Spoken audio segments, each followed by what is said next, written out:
Here's our final contestants for the day, Senudi and Sasindi from Panadura.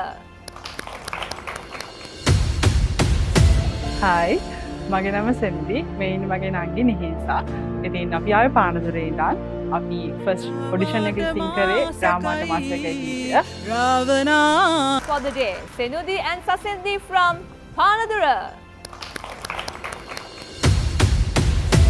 Hi, මගේ නම සෙන්ඩි. මේ ඉන්නේ මගේ නංගි නිහින්සා. ඉතින් අපි ආවේ පානදුරේ ඉඳන්. අපි ෆස්ට් ඔඩිෂන් එකේ සිං කරේ රාමාට මාස්ටර් එකේ ගීතය. Ravana. Ramata Masakai Ravana Ginisay Abiyas සිය දෙනාගේ වටේදී ගායනා කරේ සබදිනී ගීතය.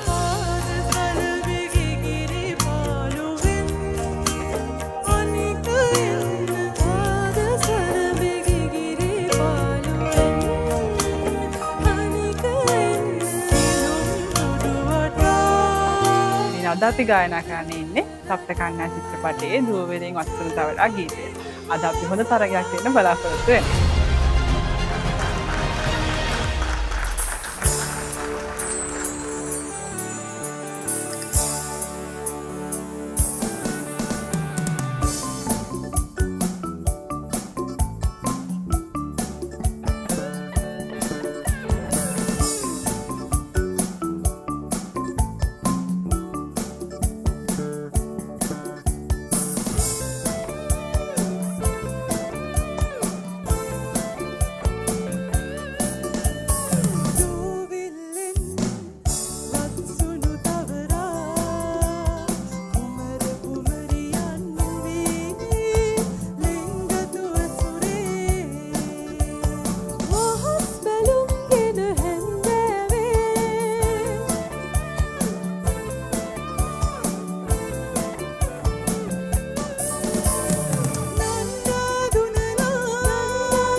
Final contestants දවසේ.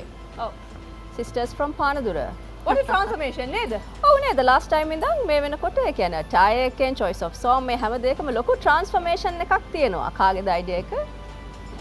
අම්මගේ හරි ඕකේ. එහෙම නැතුව අර ඔයාව මොටිවේට් වෙන්න නංගිගෙන් ගුටි කන්න ඕනේ. එහෙම ඒක වුණා. තාමත් ඒ පුරුදු තියෙනවා. තාමත් මොටිවේට් වෙන්නේ එහෙමද? එක්සෑම් එකක් ආවේ නෑ. එක්සෑම් එක ලඟ වුණාම තමයි බලන්න. ඒ කියන්නේ එක්සෑම් එක ලියන්න තමයි ගුටි කන්න ඕනේ. ඒ කියන්නේ ඒක සයිකල් එකක්. එක්සෑම් ගුටිය මොටිවේෂන් ගුටිය එහෙම තමයි යන්නේ. හරි. ඒ කියන්නේ එක්සෑම් එක ලඟ වෙනකොට ඔයා ගුටි දෙන්නත් එයා ගුටි කන්නත් බලන් ඉන්නවා. එහෙමද?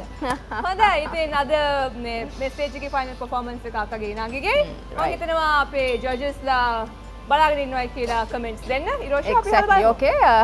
Shall we ask Judge Neil? දෙන්න හරි සතුටින් වගේ ගීතය හොඳට ඉදිරිපත් කරා. ඒ වුණාට හිත ඇතුලේ ලොකු චකිතයක් තිබිච්ච බව වොයිස් එකෙන් තේරුණා. පිච් එක පිළිබඳ ටිකක් ඊට වඩා සැලකිලිමත් වෙන්න තිබුණා. දැන් හැබැයි හරි සතුටින් ගීතේ ගායනා කරා. ටිකක් මොකක් හරි එක්කෝ අද අපි හරියට මේක කරනවා කියලා චකිතයක් තිබුණා. එහෙම නැත්නම් හරියට කරන්න බැරි වෙයිද කියලා චකිතයක් තිබුණා. ඒක වෙන්න ඇති එහෙම වෙන්න ඇති මන් දන්නේ මං හරිද කියලා. කොහොම වුණත් පොඩි වැරදි ටිකක් තිබුණා. ඒවා ටිකක් බලපාන්න ඉඩ තියෙනවා. කොහොමද සුබපතිම. Judge Gayatri? බොහොම ප්‍රසන්න ඉදිරිපත් කිරීමක්. ඔයගොල්ලෝ හරිම විනෝදෙන් ඒ ගායනා කරයි කියලා අපිට තේරෙනවා. ඉතින් ඒ වගේම නීලයි කිව්වා වගේ ඔයගලන්ට හොඳ පරාසයක් තියෙනවා ගායනා කිරීමේ වොයිසස් වල. ඒ වුණාට බයක් හින්දා හරි උනා හරි දේවල් හින්දා සමහරක් තැන්වල ඒ කියන්නේ ඔයගලන්ට තියෙන හැකියාව අනුව මම හිතන්නේ මේ හැකියාව තවත් ඊටත් වඩා පෙන්වන්න පුළුවන් ඒ අවස්ථාවල උවමනා තරමට වොයිස් එක ආවේ නැහැ කියලා සමහරක් තැන්වල මට හිතෙනවා. නැත්තම් හොඳ ගායනයක්. Judge Dimankar. මම හිතන්නේ අර මොරිස් විජේසිංහ මහත්මයා ගායනා කරලා තියෙන එකේ තියෙන හැඩතලත් එක්ක අර ක්ලාසිකල් වේරියේෂන් ඇඩ් කරාට පස්සේ ඒක නිකන් අර පොඩි මේ වෙන හැඩයක් ගන්නවා. ඉතින් හැබැයි මට ඇත්තටම ගීතේ ෆීල් එක තිබුණේ නෑ දෙන්නගේ. මම කියන්න ඕනේ ඔයගොල්ලෝ ගියසරේ ගායනා කරේ සබදිනේ ගීතේ නේද? ඒක ඊටාම ඇනිමෙන් ගායනා කරා ඔය දෙන්න. සුවිශේෂී හැකියාවක් දැක්ක මම ඔය දෙන්නගේ. මේක ඇතුලේ මට ඒක තිබුණේ නැහැ. හැබැයි ඔයගොල්ලෝ දෙන්න මියුසික් ගැන දන්න දෙන්නේ. ඒ නිසා අඩුපාඩු හදා ගන්න ඕන තැන් මොනවද කියලා ඔය දෙන්න දන්නවා කියලා මම විශ්වාස කරනවා. බලමු. Thank you sister.